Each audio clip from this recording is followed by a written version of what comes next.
The harm done by Tamiflu and Relenza to children under 12 may outweigh the benefits. Scientists say they should no longer be treated with the antiviral drugs if they contract mild forms of swine flu.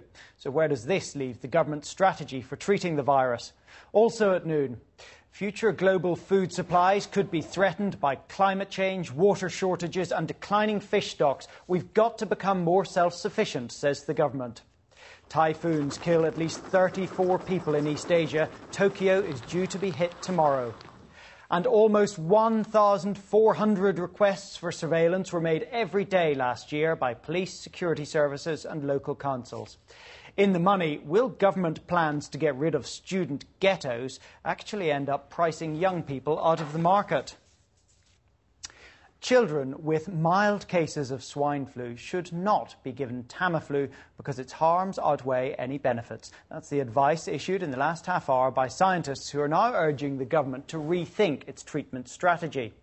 Researchers found that Tamiflu and the other antiviral drug Relenza may only reduce symptoms by 1 day in children between 1 and 12 years old. And balanced against potential side effects, they say it's not worth the risk. Well, a few minutes ago, I spoke to Dr. Carl Hennigan, the Deputy Director of the Centre for Evidence-Based Medicine at the University of Oxford. I asked him why we're only finding out now that it may not be a good idea to give antivirals to children.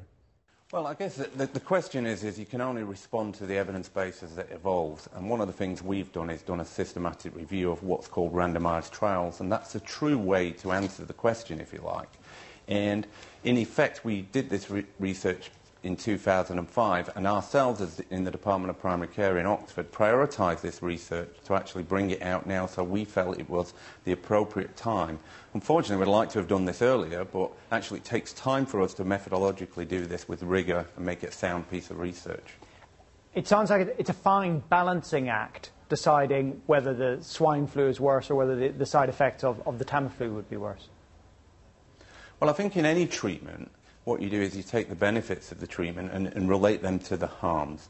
And I think what we get here is a symptomatic benefit of about 1 day reduction in the duration of illness.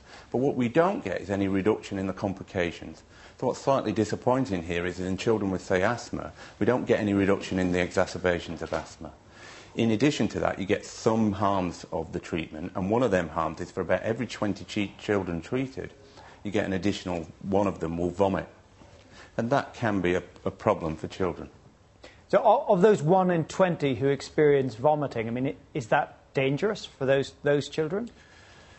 Well, within the course of influenza and in any illness, some children will vomit. So this is an addition to the normal vomiting that occurs. But one of the things you concern yourself with children is that they can get dehydrated. This is different to adults, where the same scenario is not a problem. Why is it not a problem for adults? Well, because if you think about it, just the size of children, when you're under 5, in effect, you're actually smaller, so it takes quicker for you to get dehydrated. It's more difficult for you to actually get the fluids on board to recognise that's the problem, whereas an adult can take the measures much more effectively and quicker. There are ways that parents can treat children conservatively to keep their hydration up, and that's one of the important measures to take in any infection for a young child. Are there any circumstances in which Tamiflu would be of benefit to a child who'd contracted swine flu? Well, I think the evidence base as it stands today is that what parents should do is actually have a discussion with their health professional or their GP to weigh up what the benefits are and weigh them benefits up in relation to any harmful effects to come to a decision as to whether that basically they should be treated. But what we're seeing in the high proportion of cases in the mild disease, that actually the benefits of treatment do not outweigh any harms.